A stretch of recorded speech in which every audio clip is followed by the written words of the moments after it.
Namaskar, Adab, Sat Sri Akal, Prakam, Pranam, and hello. This is Ravikant Sharma, and welcome you all to my channel Soul Physics. Today, I am going to take the another part of Gauss theorem, which is application part of Gauss theorem. Previous video में हमने Gauss theorem के base पे numericals किए थे. ऐसे numericals थे जिसमें usually बच्चों को बहुत कंफ्यूजन होती है.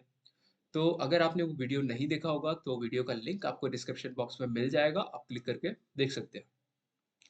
सो without wasting time, let's get started.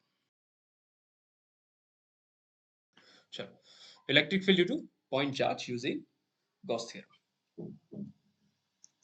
Now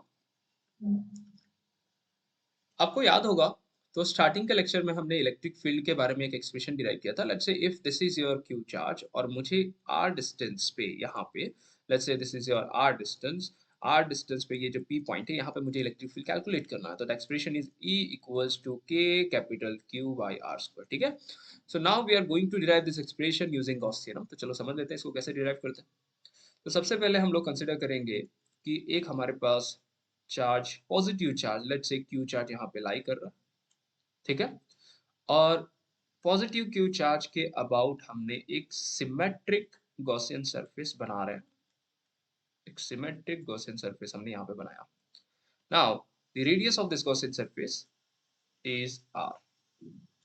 this is your Gaussian surface,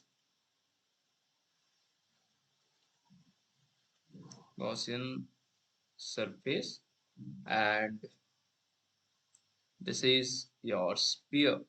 3 dimension में हमें गॉसियन सरफेस बनाना होता है, हमने स्फीयर कंसिडर किया.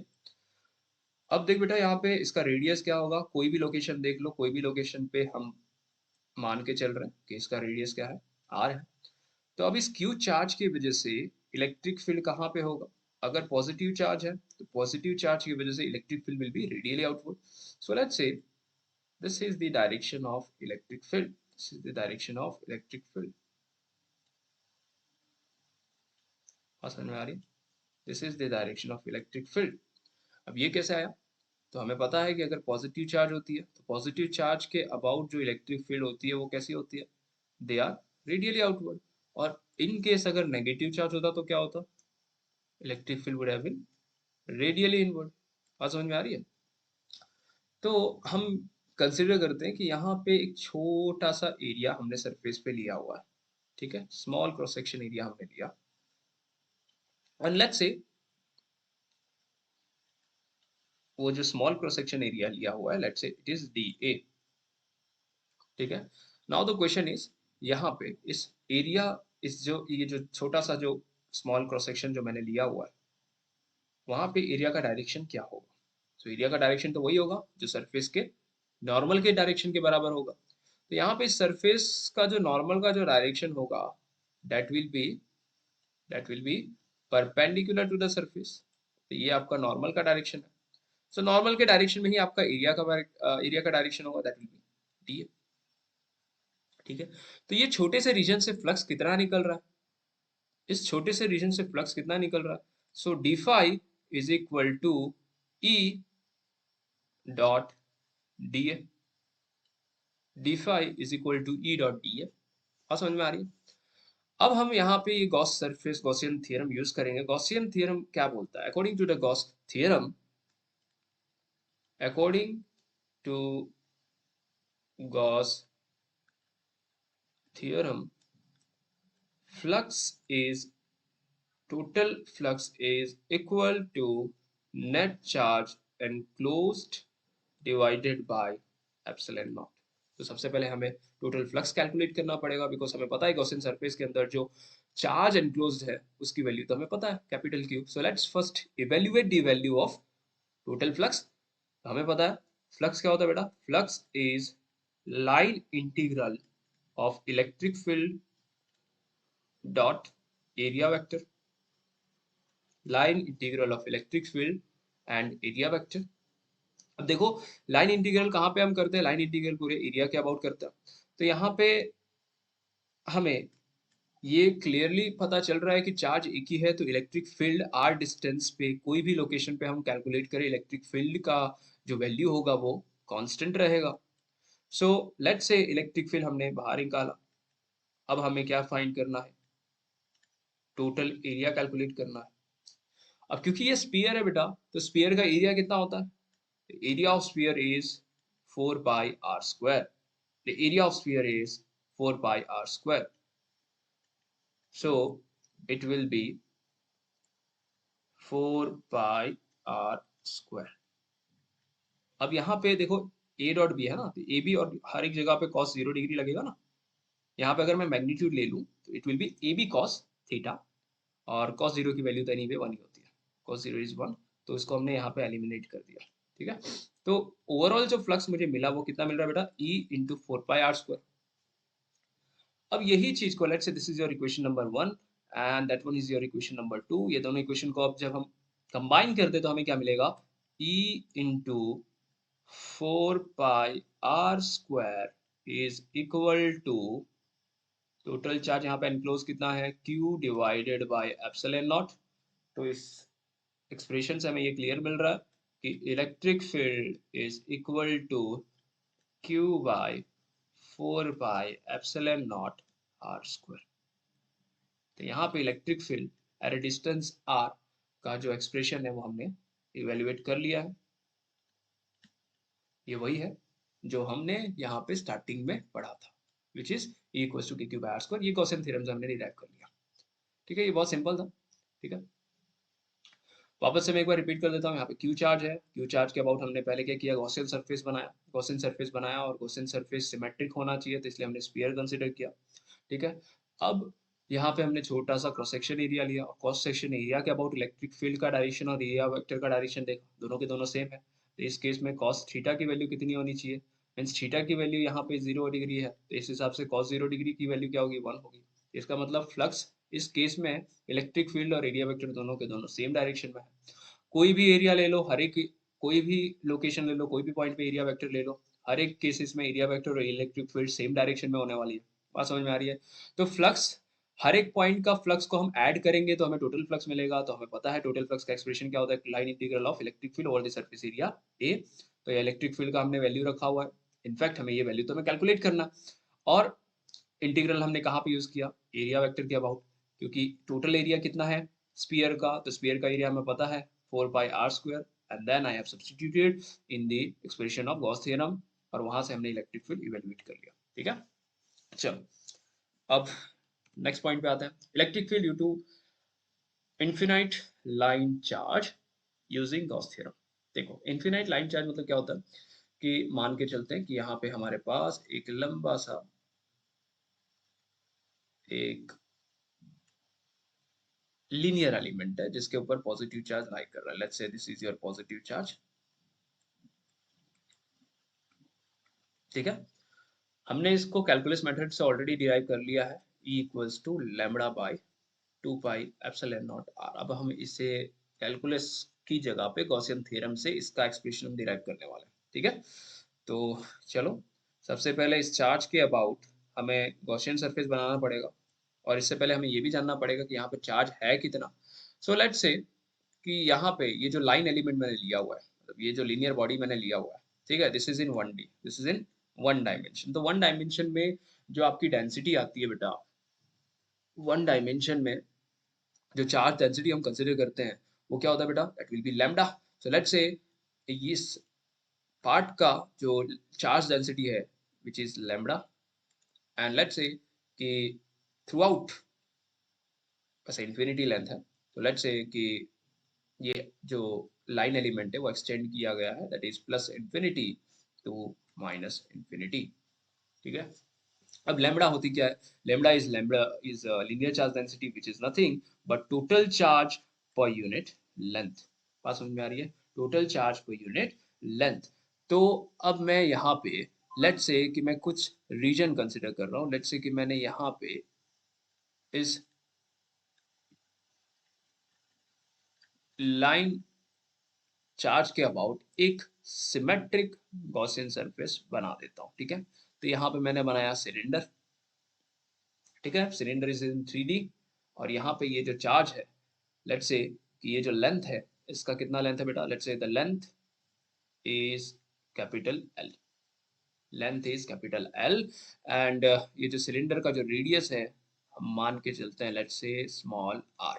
बात समझ में आ रही है? तो अब मुझे क्या फाइंड करना है कि इतने से रीजन में ये जो गॉसियन सरफेस जो लिया है उस गॉसियन सरफेस के अंदर टोटल चार्ज कितना एनक्लोज्ड है। बात समझ में आ रही है? तो टू गॉसियन सरफेस के अंदर टोटल चार्ज एनक्लोज है तो मैं मान के चलता हूँ कि लेट्स से कि इसके अंदर क्यू चार्ज एनक्लोज्ड है कि let Q charge is enclosed. अब इतना चार्ज को एनक्लोज किया हुआ है तो हमें इसकी मैग्नीट्यूड तो नहीं पता बट हमें ये पता है कि ये पूरे सरफेस का लीनियर चार्ज डेंसिटी तो कांस्टेंट होती है। लीनियर चार्ज डेंसिटी कांस्टेंट मतलब क्या होता है बेटा कि जैसे मानो कि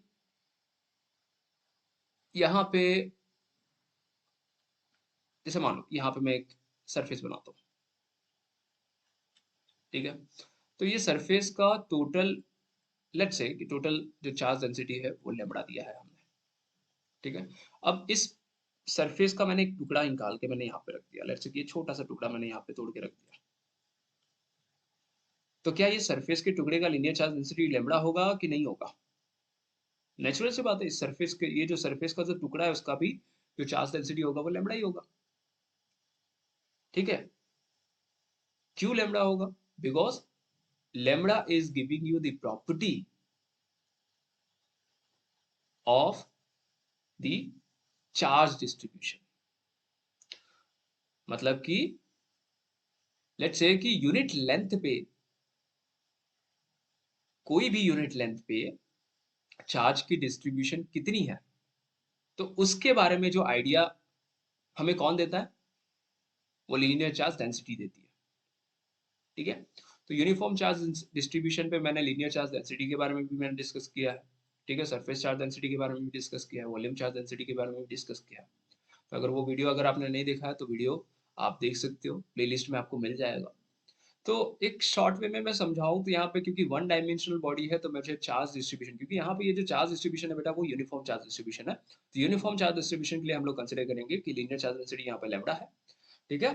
तो उसके अबाउट मैंने क्या किया एक सिमेट्रिक गॉसियन सरफेस मैंने यहाँ पे बनाया हुआ है व्हिच इज सिलिंड्रिकल। ये आपका गॉसियन सरफेस है। बात समझ में आ रही है? अब गॉसियन सरफेस के अबाउट एल डिस्टेंस पे चलो मान लो मैंने यहाँ पे कैपिटल एल ऑलरेडी ले लिया है।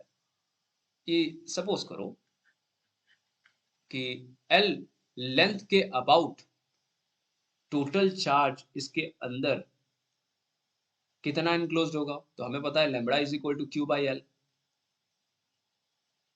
तो उस हिसाब से चार्ज जो होगा जो इस एल लेंथ में इनक्लोज होगा वो कितना होगा? Lambda multiply by L. Lambda multiply by L बहुत इंपॉर्टेंट चीज है। बात समझ में आ रही है? इस एल लेंथ के अंदर इस एल लेंथ के अंदर टोटल चार्ज डिस्ट्रीब्यूटेड कितना है? मैंने मान लिया कि लेट क्यू चार्ज डिस्ट्रीब्यूटेड है, distributed as in Q charge इस सरफेस चार्ज डेंसिटी के अंदर इनक्लोज्ड है। तो मुझे चार्ज को अगर लैम्बडा के टर्म्स में वेरिएबल चाहिए तो क्या मैं क्यू को लैम्बडा एल लिख सकता हूँ? और अगर लिख सकते हैं तो देखो अब हम यहाँ पे गॉस थ्योरम यूज करते हैं कि using Gauss theorem using Gauss theorem total flux is equal to net charge enclosed by epsilon naught। Basic चीज है। अब देखो चार्ज एनक्लोज कितना है यहाँ पे? Lambda multiply by L divided by epsilon not. RHS तो हमें मिल गई। अब हमें फ्लक्स भी कैलकुलेट करना है। फ्लक्स क्या होता है? E dot A. E dot A तो यहाँ पे मैं लिखूंगा ई डॉट एरिया वेक्टर। अब देखो यहाँ पे तीन सरफेसेस आपको दिख रहे होंगे। कौन कौन से सरफेसेस दिख रहे हैं? लेट्स से ये वाला पार्ट है। लेट्स से एक तो ये वाला पार्ट आपको पूरा दिख रहा है, सरफेस ये दिख रहा है। लेट्स से ये सरफेस वन है। दूसरा ये पूरा कर्वेचर दिख रहा है। लेट्स से ये आपका सेकंड पार्ट है और तीसरा आपको यहाँ पे डाउनवर्ड डायरेक्शन में कर्वेचर दिख रहा है, ठीक है? सर्कुलर सर्कम्फ्रेंस यहाँ पे बन रहा है। ये आपका थर्ड सरफेस है। तो तीनों सरफेस के अबाउट हमें सबसे पहले इलेक्ट्रिक फ्लक्स कैलकुलेट करना है। सो लेट्स से मैं यहाँ पे phi1 कैलकुलेट करता हूँ, तो phi1 की वैल्यू कितनी होगी? तो यहाँ पे देखोगे तो इलेक्ट्रिक फील्ड हर एक केस में, क्योंकि ये पॉजिटिव चार्ज है, तो पॉजिटिव चार्ज की वजह से इलेक्ट्रिक फील्ड तो रेडियली आउटवर्ड होगा। This is the direction of electric field. अब कहीं पे भी देखो, इस सरफेस के अबाउट भी electric field will be outward, इस सरफेस के अबाउट भी electric field will be outward, ठीक है ना?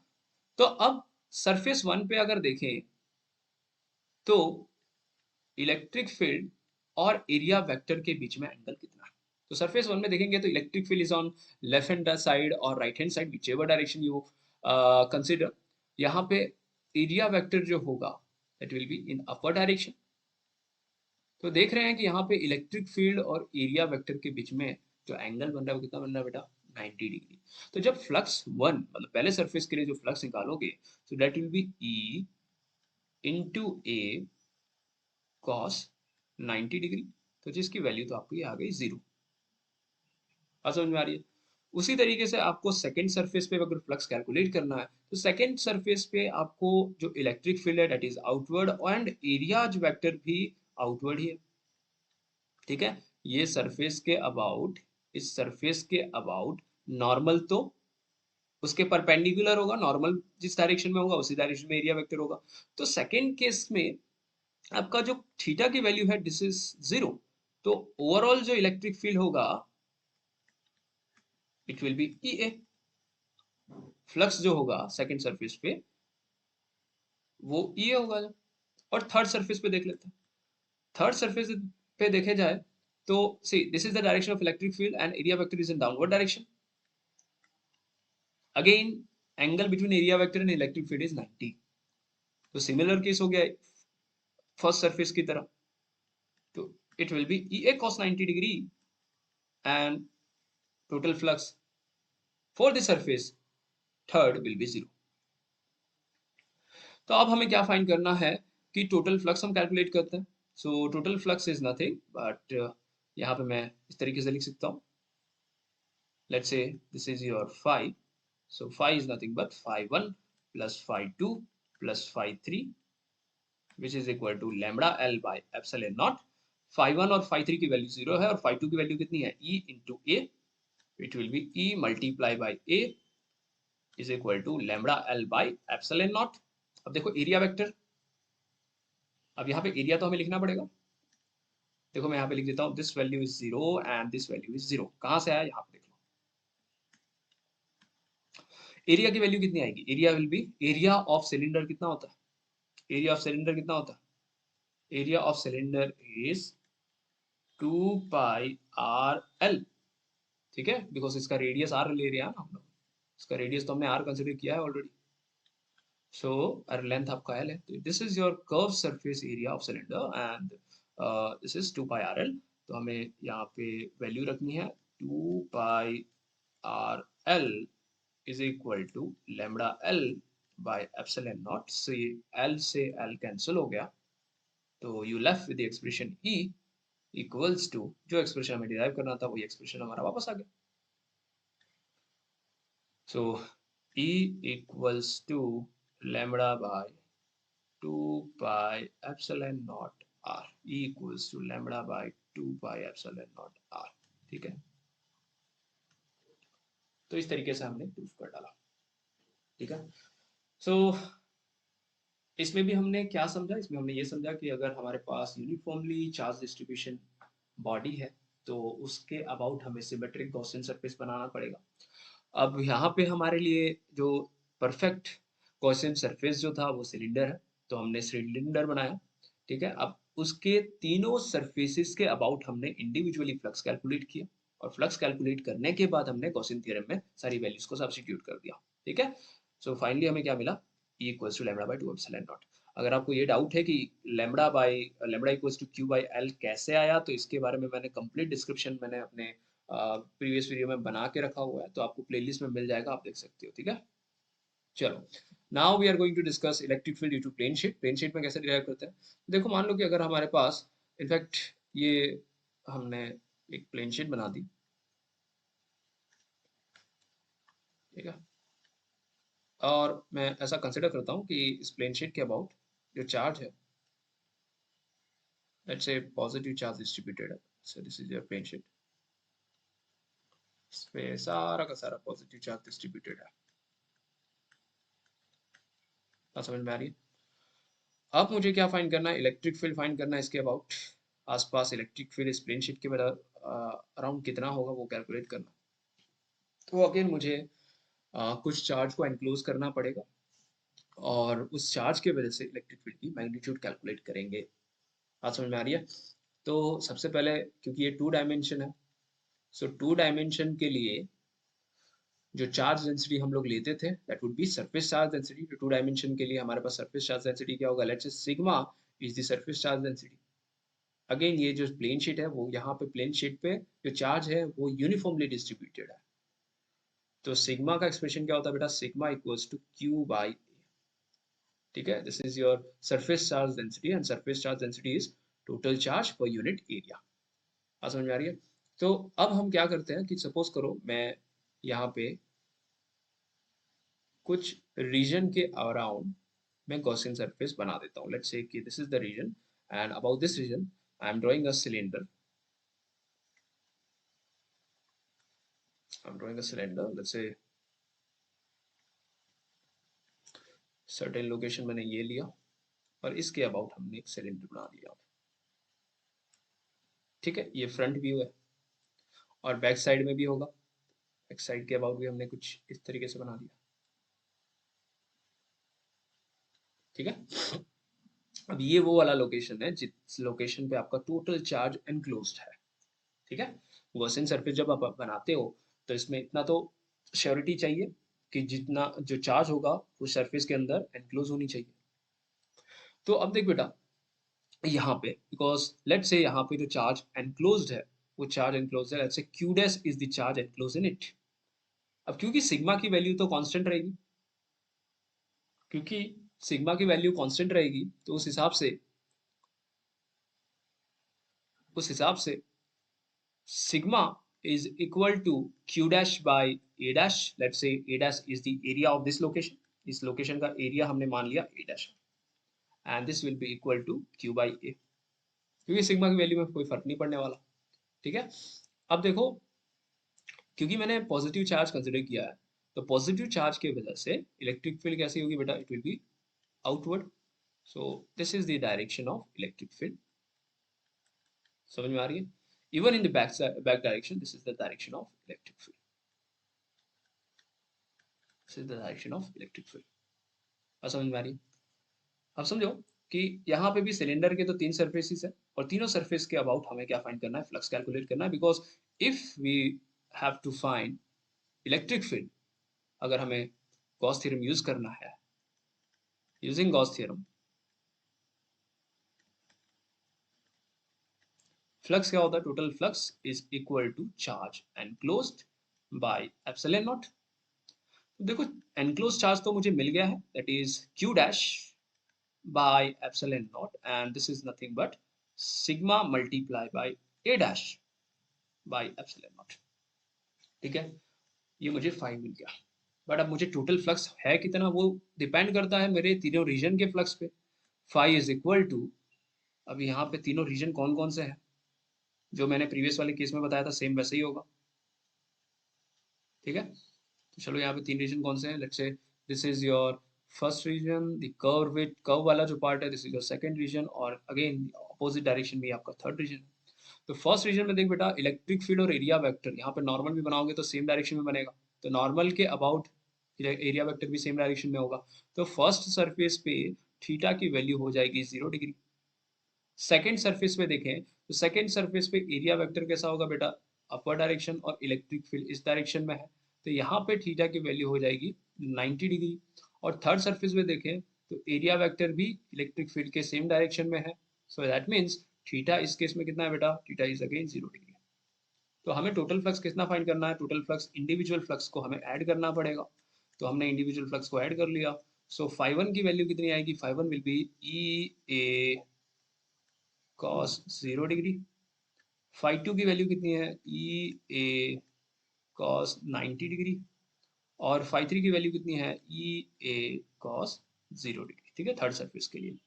तो हम देख रहे हैं यहाँ पे अगेन, यहाँ पे एरिया वेक्टर क्या होगा बेटा, एरिया तो वही होगा जो इसका रीजन होगा।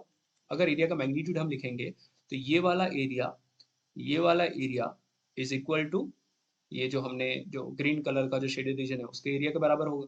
ठीक है, तो this area, the magnitude of area will be A dash, भूलना मत। ठीक है, क्यों मैंने ए डैश लिया, बिकॉज ये जो शेडेड रीजन का एरिया होगा वो एरिया सेम होगा जितना आउटसाइड रीजन पे होगा। सरफेस 1 का जो एरिया होगा एंड सरफेस 3 का एरिया होगा, that will be similar to the area in the green shaded region. तो यहाँ पे ओवरऑल फ्लक्स अगर देखें तो कितना बन रहा है, cos 0 is 1, so it will be 2 times of a dash. चलो, let's say this is your equation 1 and this is your equation number 2, and दोनों इक्वेशन को कंबाइन कर लेते हैं। तो कंबाइनिंग इक्वेशन 1 and 2 क्या मिला, it will be 2 times of a dash is equal to sigma a dash by epsilon naught, a dash से a dash cancel हो गया, तो electric field is sigma by 2 epsilon naught, electric field is sigma by 2 epsilon naught. ये हमारा आ गया expression of electric field due to plane sheet. Clear हुआ यहाँ पे expression of electric field due to plane sheet. अब देखो बेटा, प्रीवियस वाला केस को एक बार मैं ग्राफिकली भी आपको इंटरप्रेट करके बता देता हूँ कि ग्राफ हम कहाँ बनाए, ग्राफ चलो यहाँ पे देखो, ये एक्सप्रेशन पे ही हम ध्यान देते हैं।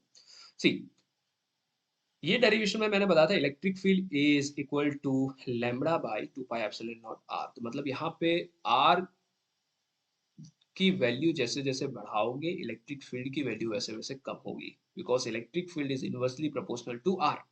तो जो आपका ग्राफ कुछ इस तरीके से बनेगा, देखो मैंने यहाँ पे राइट हैंड कॉर्नर पे मैं बना दे रहा हूँ, लेट्स से कि if this is your R and if this is the magnitude of electric field, so electric field will be start decreasing with the increasing the value of R.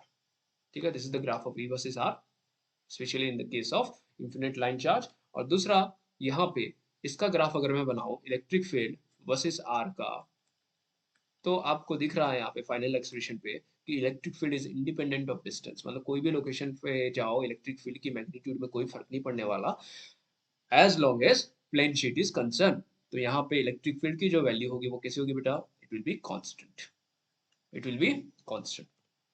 चलो, अब इसके special cases भी discuss कर लेते हैं। Special case मतलब क्या होता है बेटा, कि लेट्स से कि अगर हमारे पास सिमिलरली एक प्लेन, दो प्लेन शीट मैंने ले लिए, यहाँ पे दो प्लेन शीट ले लिए और दोनों प्लेन शीट पे सेम पोलैरिटी के चार्ज यूनिफॉर्मली डिस्ट्रीब्यूटेड हैं। लेट्स से यहाँ पे प्लस सिग्मा चार्ज डिस्ट्रीब्यूटेड है, यहाँ पे भी प्लस सिग्मा चार्ज डिस्ट्रीब्यूटेड है। अब क्वेश्चन ये आता है कि आपको क्या फाइंड करना है, आपको फाइंड करना है electric field at the point A B and C. अब ये ए बी और सी कौन सा पॉइंट है ये भी मैं आपको बता देता हूँ। ठीक है, let's say this is your A point and this is your B point and this is your C point. तीनों लोकेशन में आपको इलेक्ट्रिक फील्ड कैलकुलेट करना है। तो कैसे कैलकुलेट करेंगे, तो देखो ए पॉइंट पे फर्स्ट वाला सरफेस और सेकंड वाली सरफेस दोनों की इलेक्ट्रिक फील्ड कलेक्टिवली आएगी। बात समझ में आ रही है। तो देखो ए पॉइंट पे फर्स्ट सरफेस से इलेक्ट्रिक फील्ड का डायरेक्शन कुछ इस तरीके से आएगा, let's say this is your E1। Second surface से इलेक्ट्रिक फील्ड का भी डायरेक्शन आउटवर्ड होगा, दिस इज योर E2। तो ए पॉइंट पे टोटल इलेक्ट्रिक फील्ड क्या होगा, E1 plus E2, E1 plus E2। Let's say दोनों के दोनों नेगेटिव डायरेक्शन में, तो वेक्टर अगर हटाओगे तो E1 की वैल्यू कितनी होती है, E1 की वैल्यू कितनी होती है, सिंगल प्लेन शीट के वजह से इलेक्ट्रिक फील्ड की जो वैल्यू होती है that is sigma by 2 epsilon not into minus I cap plus sigma by 2 epsilon not into minus I cap. I cap के लिए बेटा लेट्स से कि दिस डायरेक्शन में डायरेक्शन आपका माइनस आई कैप है और यहाँ पे इस डायरेक्शन में हम लोग प्लस आई कैप लेके चल रहे हैं। समझ में आ रही है। तो ओवरऑल जो इलेक्ट्रिक फील्ड, जो नेट इलेक्ट्रिक फील्ड ए के अबाउट होगा वो कितना होगा, sigma by 2 epsilon not into minus I cap. ठीक है, plus overall electric field sigma by 2 and sigma by 2, it will be sigma by epsilon naught, not sigma by 2 epsilon naught, it will be sigma by epsilon naught, not sigma by 2, it will be sigma by epsilon naught. With negative sign, ठीक है, sigma by epsilon naught, sigma by epsilon naught with negative i cap direction, ठीक है। उसी तरीके से B point पे अगर electric field calculate करना है तो कैसे होगा बेटा, बी पॉइंट पे हमें देखना पड़ेगा, चलो मान लो मैं यहाँ पे बी पॉइंट बना रहा हूँ, तो बी पॉइंट पे देखा जाए तो फर्स्ट सरफेस से electric field will be like this direction, second surface से electric field will be on opposite direction. तो अगर देखा जाए तो टोटल इलेक्ट्रिक फील्ड कितना होगा ई नेट, और total electric field at point B is equal to E1 plus E2. B is equal to E1 plus E2. So total electric field at B is equal to E1 plus E2. अब E1 की value कितनी बेटा, E1 की value है sigma by 2 epsilon naught with positive i cap, E2 की value कितनी है plus sigma by 2 epsilon not in negative i cap. अगर देखा जाए तो ओवरऑल जो इलेक्ट्रिक फील्ड होगा एट बी लोकेशन इज 0। और थर्ड वाला केस अगर देखा जाए तो थर्ड वाले केस में क्या हो रहा, थर्ड वाले केस में देखा जाए तो फर्स्ट सरफेस से electric field is again outward and second surface से electric field is again outward, ठीक है। तो थर्ड वाला case will be similar to the first case. तो यहाँ पे for E C is equal to E1 plus E2 and E1 will be sigma by 2 epsilon naught with positive I cap, और E2 is sigma by 2 epsilon naught, again it is also in positive I cap, तो आएगा sigma by epsilon naught I cap, ठीक है। तो ये याद रखना कि ये तीनों केसेस बहुत इंपॉर्टेंट है, ठीक है। ये केसेस अगर आपने समझ लिया होगा तो एक केस मैं आपको वापस से खुद करने के लिए दे रहा हूँ कि लेट्स से कि अब हमारे पास प्लेन शीट है, but in this time we have charges present on the sheet are in opposite nature, मतलब यहाँ पे पॉजिटिव चार्ज है और यहाँ पे नेगेटिव चार्ज है।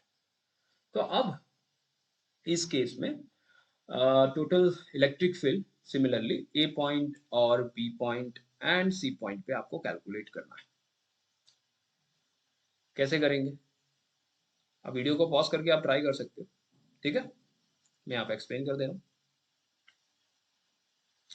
ये वही केस है जब आप कैपेसिटर पढ़ोगे, तो कैपेसिटर पढ़ते टाइम पे ये केस हम इसका डायरेक्ट रिजल्ट हम यूज करते हैं, ठीक है। अब देखो ए पॉइंट पे देखा जाए तो let's say this is your first part and this is your second sheet and let's say यहाँ पे जो चार्ज डिस्ट्रीब्यूशन है, यहाँ पे सिग्मा चार्ज डिस्ट्रीब्यूटेड है और यह सेकंड सरफेस पे माइनस सिग्मा चार्ज डिस्ट्रीब्यूटेड है।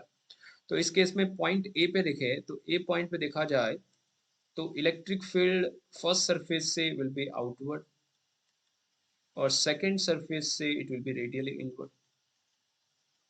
बी पॉइंट पे अगर देखा जाए तो बी पॉइंट पे क्या होगा, फर्स्ट सरफेस से it will be in the positive i cap direction, second surface से it will be again in the positive i cap direction. और सी सरफेस पे अगर देखें तो नेगेटिव चार्ज की वजह से electric field will be in negative i cap direction and first surface की वजह से electric field will be in positive i cap direction. तो आपको दिख रहा होगा कि electric field E1 which is equal to E2 जिसकी वैल्यू कितनी है सिग्मा बाई 2 एप्सिलॉन नॉट। अभी हमने फर्स्ट रिजल्ट हमने डिराइव किया था। तो ए और बी पॉइंट पे, ए और सी पॉइंट पे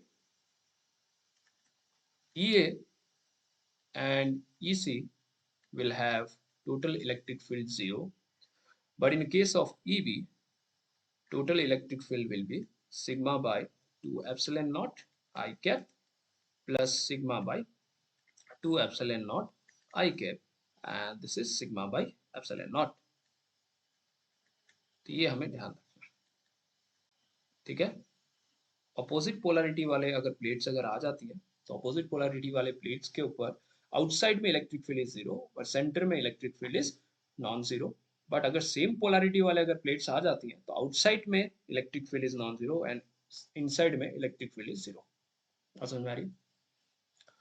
सो आज के लिए I think we have discussed enough and I want you all to practice all these derivations because we had started our derivations with the application of Gauss theorem along the point charge, and then we had discussed the application of Gauss theorem around the linear charge and plane sheet. So उसके special cases भी हमने discuss कर लिया है, ठीक है? And next video में we will try to cover the expression of electric field due to spherical shell and solid sphere. So I hope आप वीडियो को एंजॉय किया होगा. वीडियो को लाइक करो, शेयर करो एंड सब्सक्राइब करो. Thank you so much. चलो bye bye.